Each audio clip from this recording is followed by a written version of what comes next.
I just wanted to make a really quick video. I've been playing around with this ThingPulse thing, and I'll do a video tomorrow about actually how I went in and did some of these things. But after setting up the initial ThingPulse app, I wanted to see if I could do some custom stuff. So basically what I did is I wrote my own software, kind of using some of their examples to visit any API I want. And basically what I'm doing is, to make things simple for me, I'm hitting an API on my network, and then that goes out and pulls whatever API I want it to. So right now I have sort of a fake API that's just grabbing some sales data from my database, and then it's also getting and parsing the weather. And so things like when you go to open weather, you're getting this as a percentage or as a degree. So in other words, like the wind actually comes in it's coming from 17 degrees. And so the API thing I wrote translates that to east, southeast, and all that stuff. So when you turn it on, it's going to automatically refresh, and it'll give another maker boot screen that I made,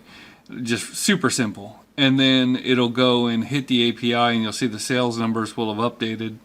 I think they updated. I don't know. I don't know if we got any new sales since then, but anyway, it comes on, and it's really, really cool. Like, it's a cool device, and I love the idea of this. I love the idea of how nice the packaging is and all that stuff. So I just wanted to see, like, could I hack it into something that was different than just a weather map? And yeah, I did. And so I'll give you a little bit more of a video on how to do that tomorrow.